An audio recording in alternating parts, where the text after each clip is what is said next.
de Levítico con el tema el día de la expiación, o en hebreo Yom Kippur, la fiesta de Yom Kippur. Levítico 23, 26 al 32. También habló Jehová a Moisés diciendo: a los 10 días de este mes séptimo será el día Yom Kippur, que se tradujo el día de expiación. Tendréis santa convocación, y afligiréis vuestras almas, y ofreceréis ofrenda encendida a Jehová. Ningún trabajo haréis en este día, porque es día de expiación, para reconciliaros delante de Jehová, vuestro Dios. Porque toda persona que no se afligiere en este mismo día será cortada de su pueblo. Y cualquiera persona que hiciere trabajo alguno en este día, yo destruiré a la tal persona de entre su pueblo. Ningún trabajo haréis. Estatuto perpetuo es por vuestras generaciones, en donde quiera que habitéis. Día de reposo será vosotros, y afligiréis vuestras almas, comenzando los 9 días del mes. En la tarde, de tarde a tarde, guardaréis vuestro reposo. Este día tenía un solo propósito: dirigir nuestra atención hacia la necesidad de un sacrificio como sustituto para poder pagar por nuestros pecados, y una vez que ese sacrificio se ofreciera en mi lugar y en tu lugar, poder, una vez hecho el sacrificio, tener amistad, relación y comunión y caminar con Dios. De acuerdo a las enseñanzas de la Biblia, el ser humano es pecador, Dios es santo. Hay una barrera en medio entre el pecador y la santidad y la justicia de Dios. Si el pecador quiere acercarse a ese Dios como él quiera, a través de horas, sacrificios o de su religión, se estrella contra la pared, de acuerdo a la Biblia. Porque Dios no acepta ninguna otra forma para que nadie se acerque a Él más que a través de su Hijo Jesucristo y de la cruz del Calvario. Jesucristo descendió del cielo para acercarnos a su Padre, para que Él se pusiera en medio de esa barrera que se llama pecado, y con su muerte derrumbar esa pared intermedia de separación y poder el pecador acercarse a Dios y tener comunión con Dios mediante el derramamiento de la sangre del Hijo de Dios. Este día de la expiación es el más importante de la historia de Israel y el más importante de la historia de la Iglesia. Cuando Jesucristo baja del cielo, Cristo cumple con su vida, con sus obras, con su sacrificio en la cruz, todas las cosas que históricamente se habían realizado bajo una nación llamada Israel, y esas cosas que Dios le dio a esa nación eran como símbolos, sombras, para que cuando viniera el Cordero o el Hijo de Dios, pudiéramos darnos cuenta nosotros que Dios había preparado todo absolutamente con muchos años de anticipación, y al ver a Jesucristo pudiéramos comprender que Dios quería comenzar a ilustrarnos lo que su Hijo haría por nuestros pecados en la cruz del Calvario. En este día tan especial, el día de la expiación, se ofrecían 2 machos cabríos. Esto lo podemos ver también en otro capítulo de Levítico 16. Y estos 2 machos cabríos o estos 2 chivos se ofrecían, uno, ojo, para Dios, y el otro que se llamaba Azazel. La palabra az en el hebreo es cabrito o macho cabrío, y Zazel, escaparse. Entonces la palabra Azazel significa el que se escapa. Este macho cabrío que se dejaba suelto, vamos a ir con muchos detalles estudiándolo, porque acuérdense que aquí estamos tomando ya carne.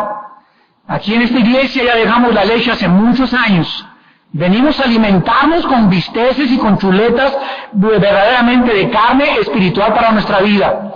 Y si tú eres una persona nueva en el Evangelio, todo esto te va a servir algún día y podemos ayudarte también a crecer, pero todo esto es alimento muy pesado porque la iglesia ya tiene que salir de la leche y meterse a la carne. Entonces, un macho cabrío era para Dios y otro macho cabrío se dejaba suelto en el desierto, y estos dos machos cabríos ilustraban la obra de Cristo cuando Él abrió sus brazos en la cruz del Calvario. Cuando Cristo murió en la cruz del Calvario, el primer efecto de su muerte no fue hacia el pueblo o hacia nosotros. Cuando yo voy a un seminario teológico, me encanta preguntarles a los estudiantes, dime la primera consecuencia de la muerte de Cristo en la cruz del Calvario. Casi siempre contestan, pagar por nuestros pecados. Y le digo, tienes 5 de calificación. ¿Cómo? Así es, porque la primera consecuencia o el primer efecto de Cristo al morir en la cruz del Calvario no fue para pagar por nuestros pecados, fue para satisfacer la justicia y la santidad de Dios. O sea, en la cruz del Calvario, Jesucristo se ofrecía a sí mismo primero a su Padre. ¿Por qué primero a su Padre? Porque su Padre tenía que aceptar su muerte. Los que hemos estudiado el Antiguo Testamento, el libro de Levíticos, recordamos que cuando traían los sacrificios al atrio, al tabernáculo, venía la gente y la familia González, la familia Ramírez ponían el sacrificio y el sacerdote, ¿se acuerdan ustedes que inspeccionaba el sacrificio? Que el cabrito, el borrego, el animal no tuviera defecto. Y cuando el sumo sacerdote o los sacerdotes examinaban que no había defecto en el sacrificio, entonces lo ponían sobre el altar.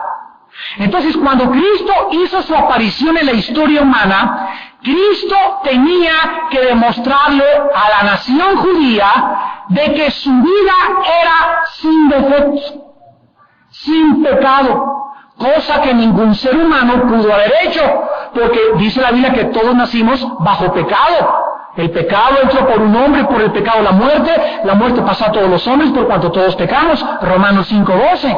Romanos 3:23, por cuanto todos pecamos y todos nacimos alejados de la gloria de Dios. Entonces Jesucristo solamente pudo haber nacido y haber muerto en la cruz, pero no serviría de nada.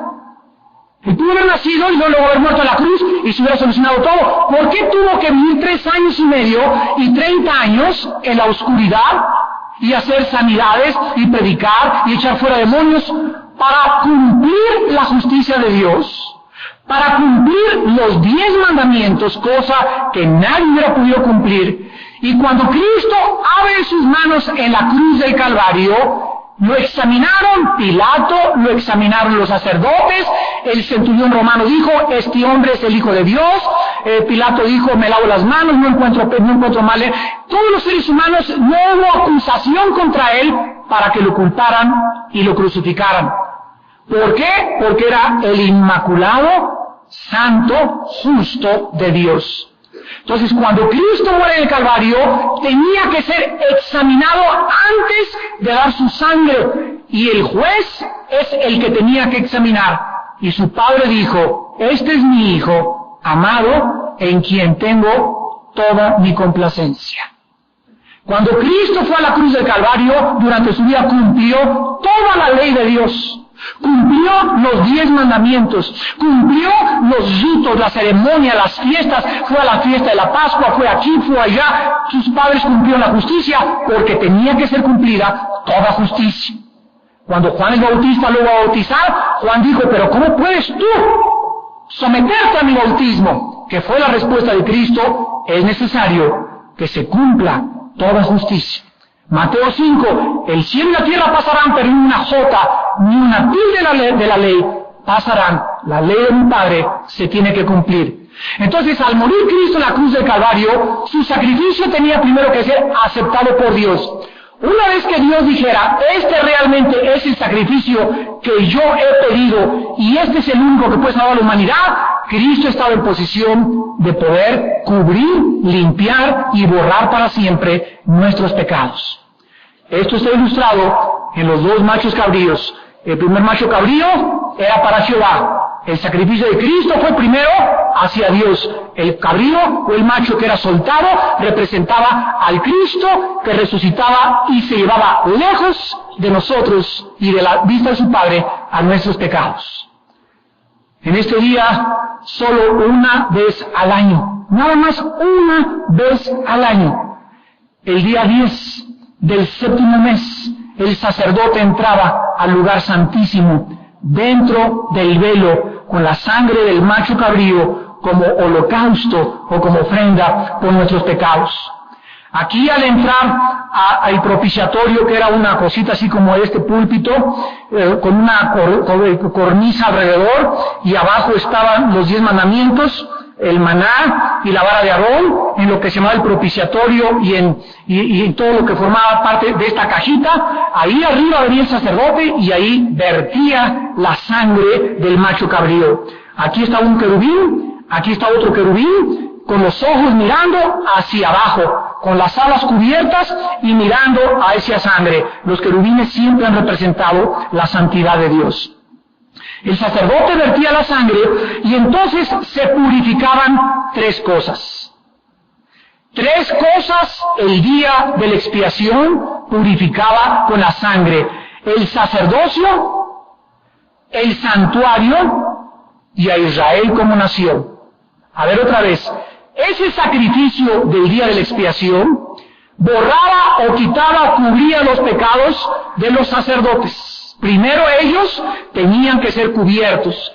En segundo lugar, se purificaba el santuario, el tabernáculo, el mismo lugar que representaba el templo de Dios en el cielo, tenía que ser purificado. No vamos a ver qué cosa más bella que cuando Cristo muere, hubo purificación en los cielos, dice la Biblia.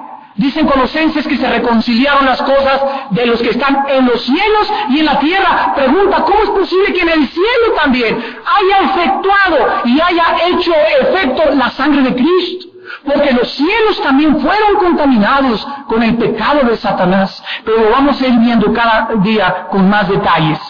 Y después la nación de Israel experimentaba la purificación. Ahora vamos a tratar en esta mañana, porque vamos a tener varias sesiones con el día de la expiación, y es tan grande la explicación que quiero ir de la A a la Z, y terminar esta enseñanza del día de la expiación como la enseñanza más importante que tú puedas escuchar, porque es la que representa todo aquello que nosotros necesitamos saber, lo que hizo por nosotros Cristo en la cruz del Calvario. No existe duda de que la muerte de Cristo en la cruz fue total y completa. Una vez que Cristo dijo, consumado es, en ese momento Él es bajado de la cruz, es enterrado y resucitado. No había ni hay nada que se le pueda agregar a la muerte de Cristo. Dios no tiene que volver a mandar a su Hijo a morir por nosotros. Ya no hay otro sacrificio pendiente que se tenga que hacer, ya no hay ninguna peregrinación necesaria, ya no hay ninguna obra de parte mía que yo tenga que hacer, ya todo absolutamente está hecho por la obra de Cristo en la cruz del Calvario. Y estas enseñanzas teológicas y esta revelación de Dios me va a ayudar a mí, te va a ayudar a ti, para que cada día nos sintamos más seguros y comprendamos que Dios quiere y anhela que entendamos sus caminos. No existe la menor duda, repito, de que fue completa su obra. Tampoco hay duda que la Iglesia no ha recibido ni se ha apropiado total y completamente todo lo que Cristo hizo en la cruz del Calvario. Fíjense lo que les acabo de decir. Él acaba una obra y nos bendice, dice Efesios 3, con toda bendición espiritual ya. Ya tiempo pasado, ya cuando recibes a Cristo ya has sido bendecido. No hay nada más que Dios pueda hacer por tu vida ni por mi vida. Ahora nosotros tenemos que bajar del cielo toda la herencia, los tesoros que fueron logrados por Cristo a través de nuestra fe. A través de nuestra apropiación por medio de la fe. Porque sin fe es imposible agradar a Dios. Entonces hay cristianos que van a ir al cielo y pues yo no creía en las lenguas, y yo no creía en esto, y yo no creía en aquello, y no hay ningún problema. O sea, muchos no llegarán al cielo sin haberse apropiado ni del 20% de las bendiciones que Dios tenía para ti en esta tierra. Pero cuando el cristiano descubre que puedo apropiarme de todo y puedo ser rico espiritualmente y puede mi vida ser caracterizada por el gozo y la paz diario, y diario puedo tener llena mi alma y diario puedo tener tranquilidad, comienzo a vivir una vida en abundancia. Y esta es la vida que Jesús vino a dar. No una vida de cristianos, ay hermano, estoy pasando tantas pruebas, y tiene 40 años en el desierto la hermana pasando pruebas, les ganaste a los judíos en Israel. Esa no es la vida que Dios te vino a dar. No, mi hija se fue de mi casa, y mi hijo se fue, ok, tu hijo se fue de tu casa, tu hija se fue de tu casa, ya está el grandulón, tiene 18 años, ya tu hija tiene 20 años de edad, ya no hay nada que podemos hacer por ellos, ora por ellos, pero tú no pierdas tu paz. Tú no puedes estar toda la vida, ay, mi hijo te fe, ¿y qué está mi hijo? Entrégaselo a Dios. ¿Qué es la fe? Es creer que Dios puede tener cuidado de ellos. Y nosotros seguir viviendo para Él. Nosotros no podemos cambiar la vida de nadie, ni mi papá, ni mi mamá, ni mi hijo, ni mi hija, ni mi esposo, ni mi esposa. No podemos cambiar la vida de nadie. Eso le corresponde a Dios. Dios me ha llamado a conocerlo y a seguirlo a Él, y todas las demás cosas me las da por añadidura. Todas las demás cosas Él las cambiará en su tiempo. Y mientras Dios trabaja en la vida de mi hijo, y en la vida de tu hija, y en la vida de tu esposo, y en la vida de tus empleados, mientras Él hace todas estas cosas, yo necesito buscarlo y conocerlo. Y en el momento en que yo me olvido del problema de mi hijo, el problema de mi hija, el problema de mi trabajo, y me concentro en su palabra, y medito en su palabra, y guardo sus mandamientos, Dios comienza a operar milagrosamente y a traerme noticias buenas y agradables para que mi gozo sea cumplido. Tengo que aprender a vivir. El vivir es un arte, y la vida cristiana se tiene que aprender a vivir. Pero la vida cristiana es muy corta, porque nuestra vida es muy corta. Y tú tienes que sacar el máximo provecho de lo que Dios ha hecho por nosotros en esa cruz. Vamos a ver pues en el día de la expiación, poco a poco, que era el día más solemne de Israel. Era un día de 24 horas literal, en el cual varios eventos significativos tomaban lugar. El profeta Zacarías, en Zacarías 3:9, profetizó acerca de este día diciendo: quitaré el pecado de la tierra en un día. Quitaré el pecado de la tierra en un día.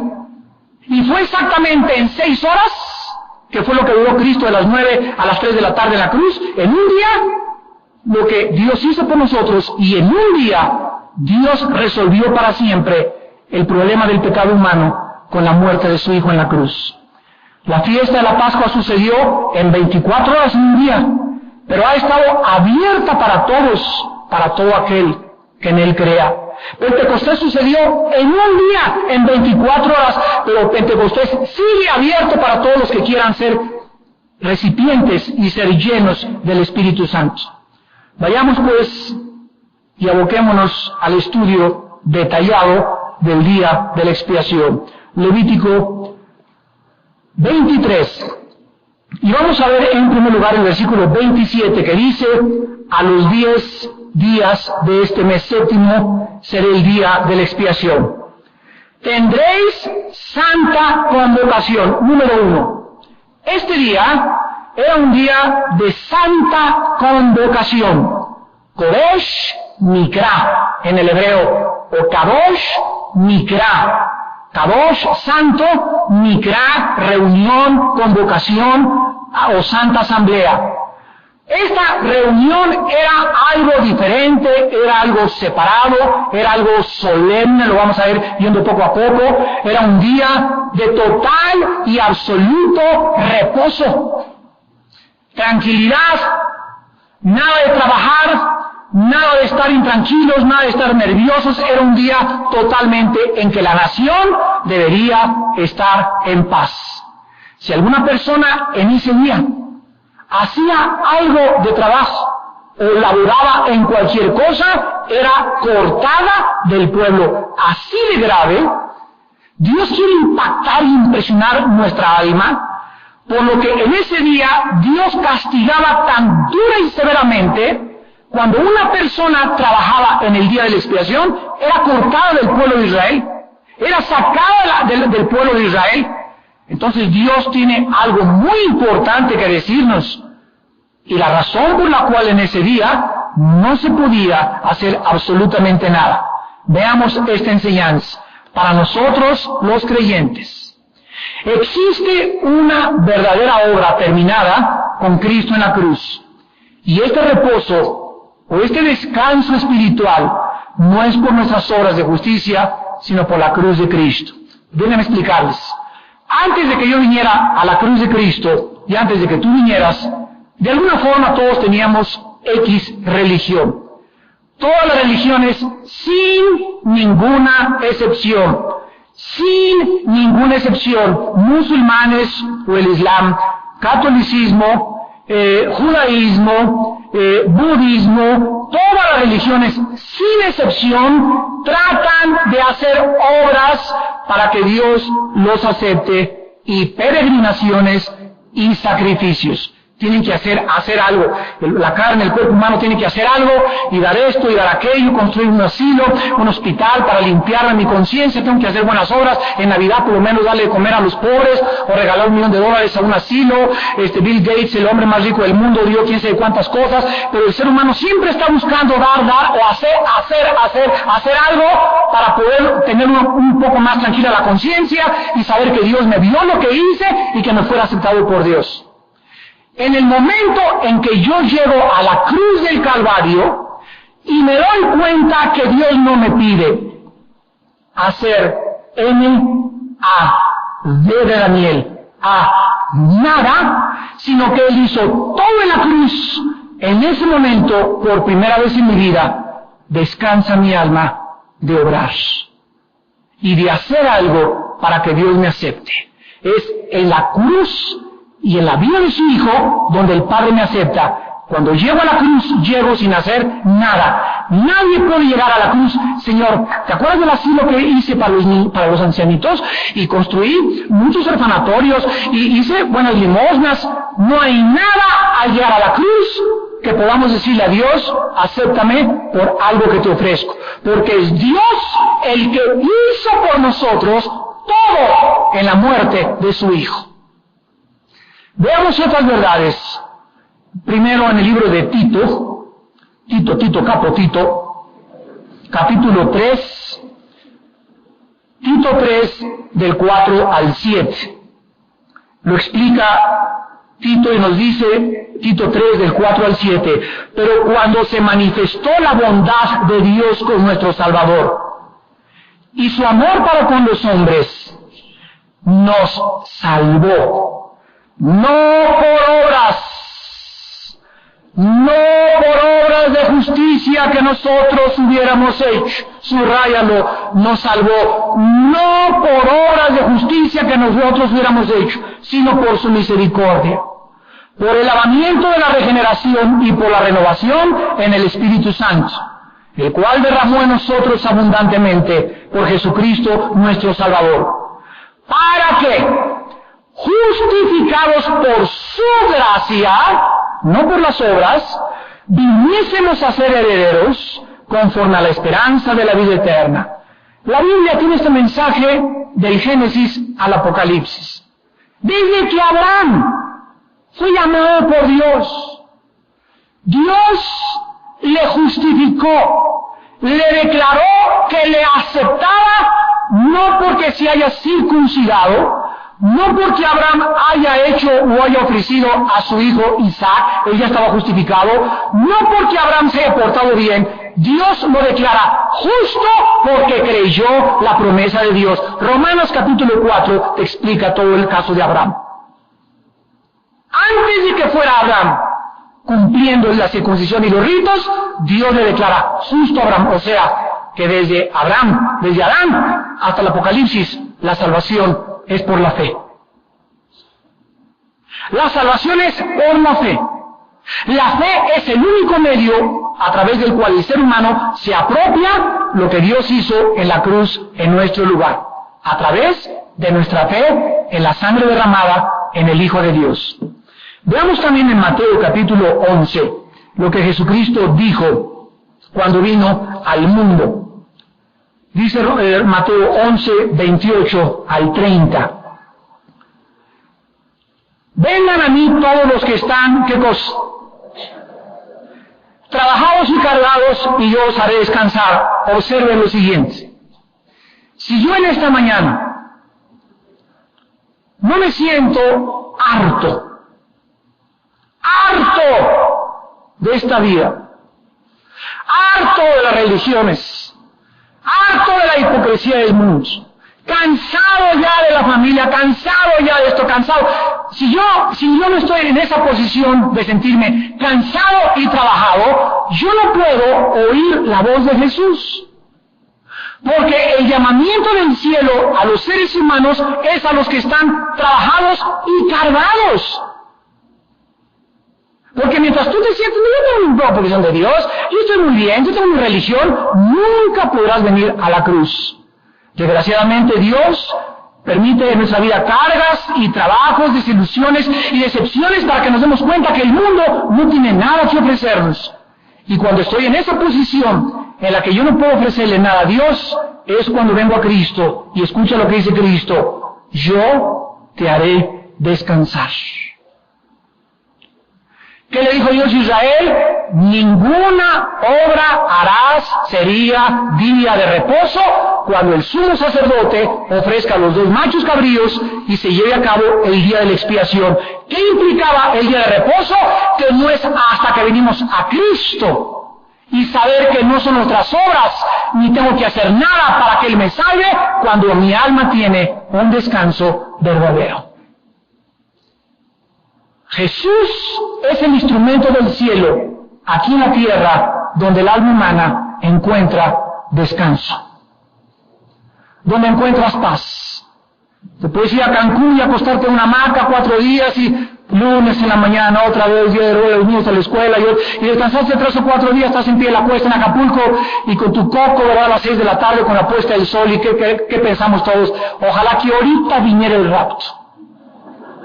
Así, que me agarrara así, y quisiéramos que esa hamaca, ¿verdad?, no se acabara ni me bajara esa hamaca y ese coco no cayera en mis labios y esa puesta del sol fuera continua, pero tenemos que enfrentar la realidad, que estamos en un mundo transitorio, temporal, donde tenemos que caer en las mismas rutinas otra vez y que no hay más que regresar a aquella vida que nos tiene aquí deparado esta vida. Pero cuando estoy en Cristo, llego a mi casa y sí es cierto, mañana enfrento el lunes, mi trabajo otra vez, los niños a la escuela, pero antes de irme a la escuela y antes de irme al trabajo, busco en la madrugada a mi Dios y a mi Jesús, que todos los días me dice: Armando, vas a enfrentar el martes, el miércoles y el jueves, y separado de mí, nada podrás hacer. Búscame de madrugada para que tu alma tenga descanso el lunes. Y el martes, y el miércoles, y el jueves, y todos los días de nuestra vida pueden ser días de descanso en la misma proporción en la que tú busques a Dios. Este es el reposo que Dios ilustró con la nación de Israel. Ahora vayamos al libro de Hebreos capítulo 4, y de una forma mucho más clara, el autor de esta epístola a los Hebreos nos lo explicará. Dice Hebreos capítulo 4, versículos del 1 al 3, temamos pues, no sea que permaneciendo aún la promesa de entrar en su reposo. Fíjense lo que está diciendo aquí el Espíritu Santo. Número 1, nuestra vida tiene que ser caracterizada por el temor de Dios. Noé, siendo advertido de cosas que aún no se veían, con temor preparó el arca en que su casa él salvase. Hebreos 11:7. Toda la vida de Noé, los 120 años que duró el arca, toda la vida de Noé fue caracterizada por el temor de Dios. Durante toda su vida trabajó en un proyecto bajo el temor de Dios. Y bajo ese temor de Dios, Noé preparó la salvación de su familia. Pero vivió toda esa vida bajo el temor de Dios. Dios quiere que no se nos olvide que toda nuestra vida tiene que estar caracterizada por temer su nombre. Cuando voy al cine, cuidado con lo que veo, los programas de televisiones que veo, los negocios que hago, el temor de Dios me librará y me llenará de confianza todos los días de mi vida. Entonces el autor a los Hebreos nos manda que no se nos olvide vivir bajo ese temor. ¿Por qué? Porque la promesa de entrar en su reposo es para ti hoy, domingo 18 de agosto. Esta promesa que fue dada hace miles de años en el tabernáculo y que fue confirmada en la cruz, sigue vigente. Y te la puedes apropiar hoy, y hoy puedes descansar tus taquilitos y tu hot dog y tu hamburguesa en Vips, en Sambors, en Chapultepec, tranquilo, en paz. Ya entregaste a tu hijo, ya tienes paz, ya entregaste tus problemas a Dios. ¿Por qué? Porque tienes el temor de Dios y porque crees. Porque crees lo que Él dice.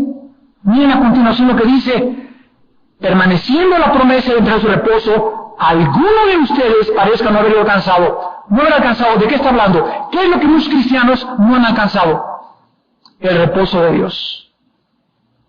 Ve hacer algo cierto. Ve a los cristianos a tu alrededor. Hay tan pocos cristianos que tienen paz. Y tú los ves, ¿cómo están? Bien, hermano, de gloria en gloria, y parecen maracas. Otros hasta toman pastillas tranquilizantes. En su casa le preguntas a sus hijos y el 80% mi papá se la pasa gritando, mi mamá, ¿verdad? Mi papá con la cara de peje lagarto y mamá gritándole a mi papá, y etcétera, etcétera. Y son testimonios patéticos, lastimeros, tristes, porque esa familia no ha entrado a descansar en Jesús. ¿Por qué no ha podido entrar? Versículo 2, también a nosotros se nos ha anunciado la buena nueva como a ellos, pero no les aprovechó el oír la palabra por no ir acompañada de fe en los que la oyeron. Pero los que hemos creído entramos en el reposo.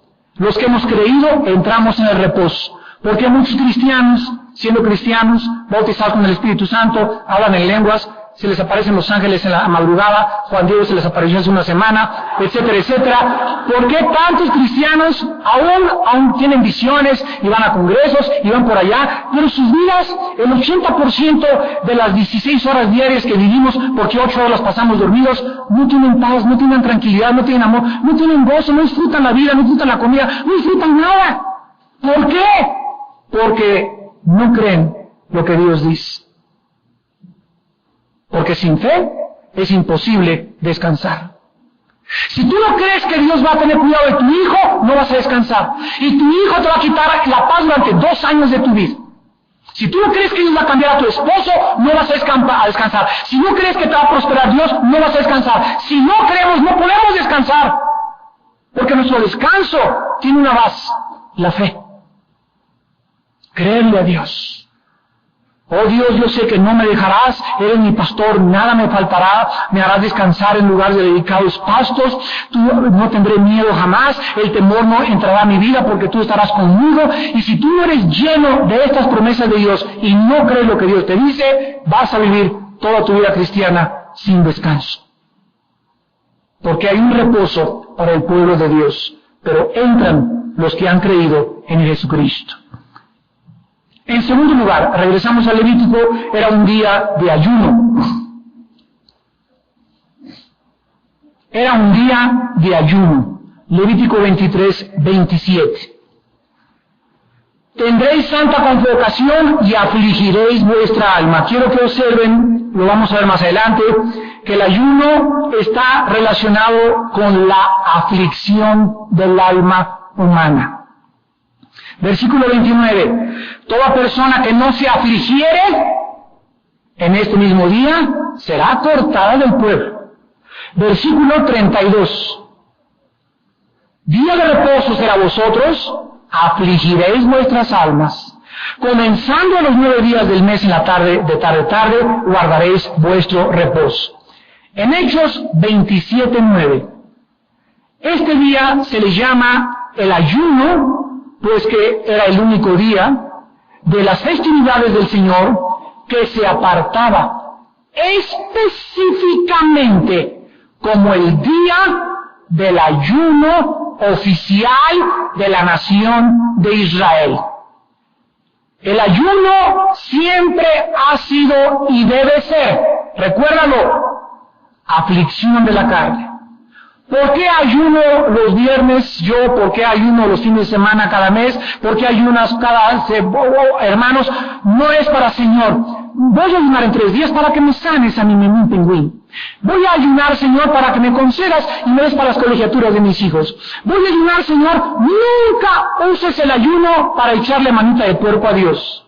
O para tratar de intimidar, coaccionar o tratar de ejercer coerción a Dios para que Dios, al ver tu ayuno, que 4 días que no comí, Señor, no comí 4 días, ni salchichas he comido, Señor, ya ni agua he comido, ten misericordia de mí. Dios no es movido por mis sacrificios ni mis abstenciones. Dios es movido por mi fe. Sin fe, ayuna, vete a la villa, échate machincuepas, haz lo que quieras, Dios no te hace caso. El ayuno es aflicción de la carne. Esto es muy importante porque es la sujeción de los apetitos carnales. Cuando yo ayuno, cuando tú ayunas, no desayuno, no como, no ceno, y me doy cuenta que es una guerra dentro de mí, ¿verdad? Porque es natural, lógico, obvio que mi cuerpo me pida de comer. Y cuando yo le digo a mi cuerpo, no comes postres, no comes esto, voy a comer puras ensaladas, no estaba hace puros jugos, es una lucha que mi espíritu tiene con mi cuerpo. Pero esta lucha me va a ayudar con el tiempo a fortalecer mi espíritu. Regularmente las personas que no ayunan son personas que le dan rienda a todo. Una taza de atole se la cenan. Tamales oaxaqueños 5 antes de acostarse. Postres 3, 4 a la semana. Yo he hecho unas investigaciones últimamente acerca, ustedes saben que un hombre, escúchenme los varones, entre los 45 y los 65 años de edad, tenemos, dijo el otro, el 80% de probabilidades de tener cáncer de próstata. Al llegar a los 55 aumenta casi a 90% y al llegar a los 60 hay un índice elevadísimo del cáncer de próstata en los varones. ¿Por qué? Por la falta de antirradicales en el cuerpo. El cuerpo es como una máquina que se oxida, nuestro cuerpo se oxida. Y la próstata, que es una cosa infinita como el tamaño de una nuez que está atrás de la vejiga junto al uretero, es algo que necesita continuamente antioxidantes para funcionar adecuadamente y que pueda, ¿verdad?, tu vejiga desaguar, etcétera, etcétera, y mantenerte sano. Y la única forma en la que nosotros podemos mantenernos sanos de esta oxidación del cuerpo es tomando antioxidantes. ¿Qué es lo que acelera la oxidación de mi cuerpo? Las grasas, número 1. Pasando los 45 años, las grasas hacen que me oxide más rápido. 2, las azúcares. Las azúcares, los refrescos. 3, todas las papitas y la comida chatarra, embutidos, hot dogs y cosas que hacen destruir mis defensas de mi cuerpo, de mi sistema inmunológico. Y si tú llegas a los 60 años comiendo azúcares y comiendo grasas, tienes un 95% de tener cáncer de próstata antes de cumplir 60 años de edad. La mayor parte de las veces hay un solo médico en el hospital Johns Hopkins en Estados Unidos que ha tenido éxito de operar el cáncer de próstata y que el hombre no quede sin poder funcionar sexualmente. Porque el 90% de los casos del cáncer de próstata pierdes la potencia sexual. ¿Y todo por qué? Porque le entrabas al salchichón, a los tamales, a los refrescos. Nunca quisiste controlar tu cuerpo, nunca creíste que Dios nos dio sabiduría, inteligencia para cuidarnos. Es la cosa más preciosa que tenemos, la salud. Y tenemos que comenzar, como dice 1 Corintios 9, 25 al 27, ¿a qué? A golpear nuestro cuerpo. Y el ayuno nos ayuda a eso. No como esto, y no como ya postre, una vez a la semana comete un pastelote, un brownie con helado de vainilla, no hay ningún problema, pero vienen 3 días de penitencia después. Y te pasas puros jugos y mucha agua y 4 litros de agua, y no vuelves a probar nada de azúcar hasta el próximo fin de semana. No hay un filete así millón una vez al mes, no hay ningún problema, pero un filete a la semana. Todo nos es permitido, pero no todo nos conviene. El ayuno nos ayuda ¿a qué? A restringir los apetitos. Pues que me gustan mucho los postres y que no me sabe la comida sin postre, pues que te sepa a lo que quieras. Pero no puedes tú vivir dándole gusto a tu carne, a todo lo que tu cuerpo te pide, porque vas a pagar las consecuencias. Rápidamente a los varones, compren vitamina E, número 1. Vitamina E, 800 unidades diarias. La vitamina E es uno de los antioxidantes más fuertes que un hombre de más de 45 años debe tomar diario. Vitamina E, 2, por lo menos 750 microgramos de vitamina C. 3, coenzima Q10, que está haciendo estragos en el mundo de la medicina. Tremendo antioxidante increíble. Coenzima Q10 se llama, vitamina E, vitamina C. Nueces, cacahuates son buenísimos también. Y quítate la mayonesa, quítate la mantequilla, quítate la leche entera, toma leche descremada, no tomes helado, quítate los azúcares, quítate los pasteles, quítate los postres, quítate las donas Bimbo y las conchas de la tía Rosa. Y llegarás a mi edad. Bueno, en tercer lugar, dice Levítico 23:32, para terminar, que era un día de aflicción para el alma. Vamos a verlo con más detalle. Afligiréis vuestras almas, comenzando los 9 días del mes en la tarde. Acuérdense lo que le acabo de decir, la lección ahorita de nutrición. Muchos no oyeron porque no creyeron. Tú puedes decir, pues sí es cierto, ¿verdad? Si tú no pones en práctica los consejos que escuchas a través de la sabiduría de la palabra de Dios, aunque digas, pues sí es cierto, ¿verdad? Si no los pones en práctica, eres hacedor, eres oidor, pero no hacedor de la palabra. Cambia, escúchame, hermano, si quieres llegar al rapto, cambia tus hábitos alimenticios. Los tienes que cambiar para tener salud. Y nunca, nunca, nunca te vas a arrepentir. Afligiréis vuestra alma. La aflicción del cuerpo y del alma están conectados al día de ayuno y oración. Era un día de humillación y arrepentimiento nacional mientras buscaban al Señor en oración. Dios usa, hermanos, hermanas en Cristo, mexicanos y mexicanas. Dios usa la aflicción de nuestra alma para atraernos hacia Él. ¿Me escuchaste?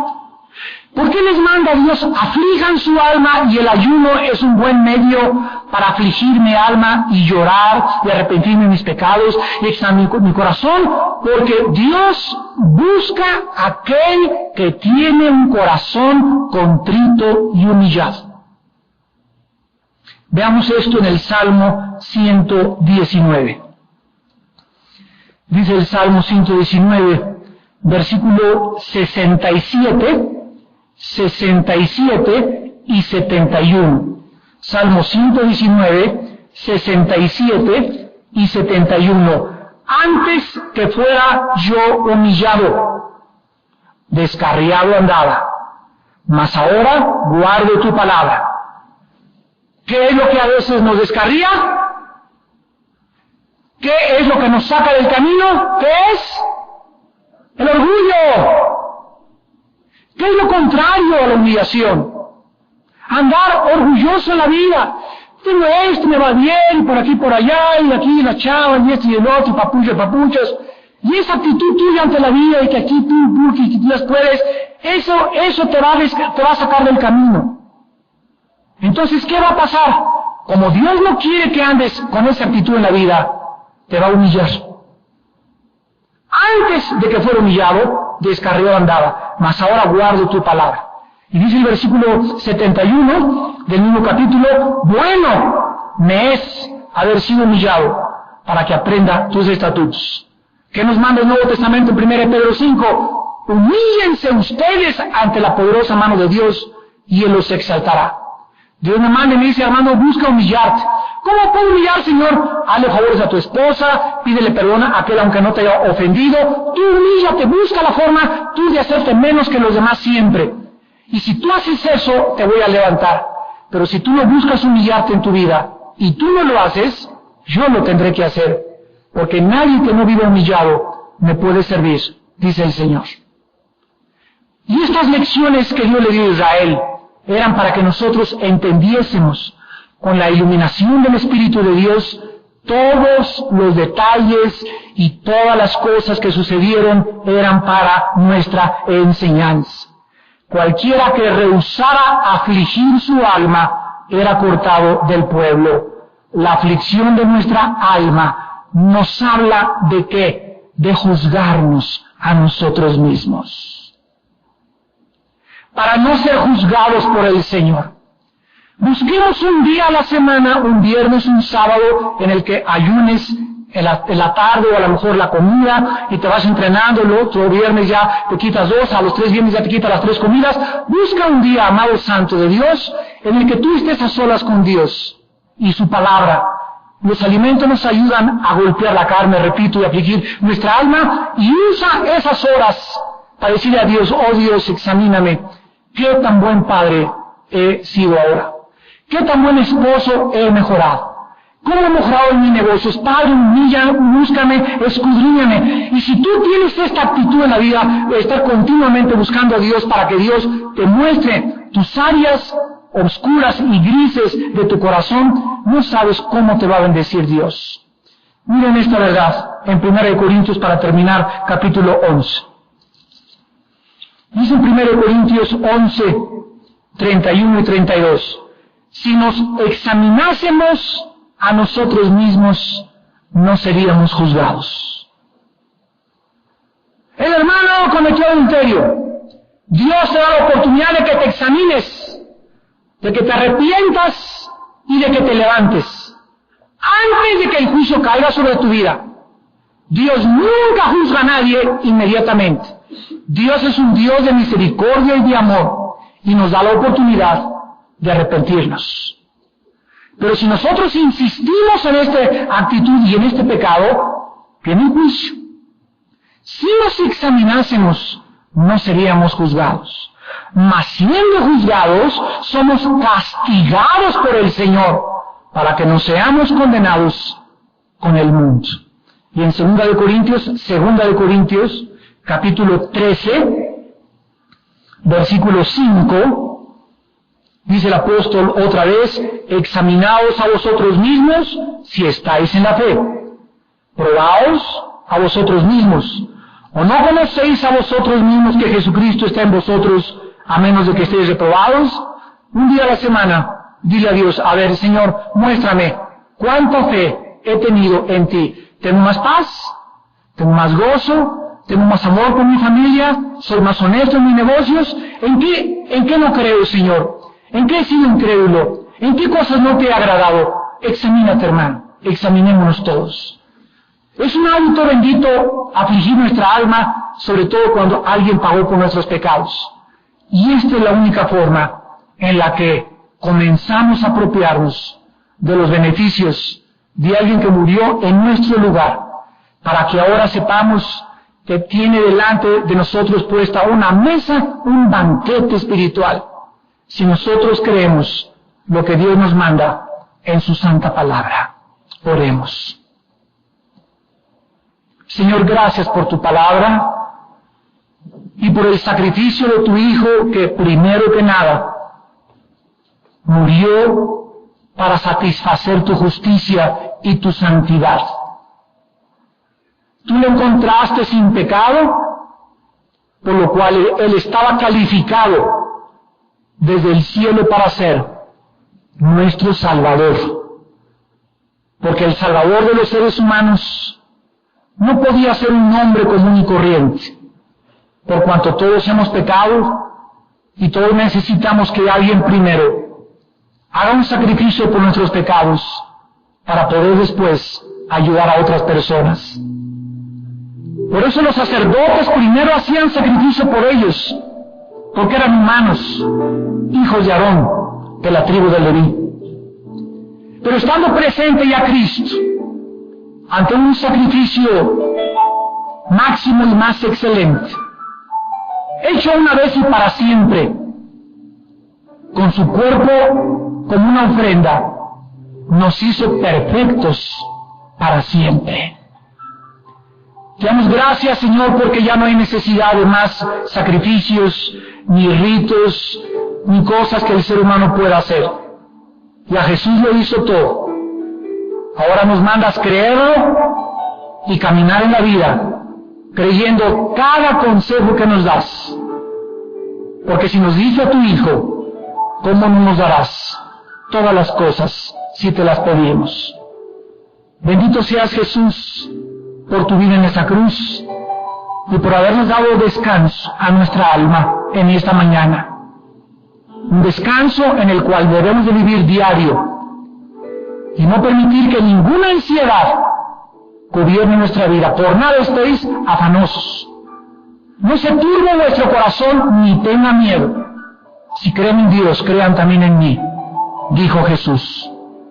Y la paz de Dios que gobierna vuestros pensamientos y vuestros corazones los guardará en su paz perfecta en Cristo Jesús. Amén.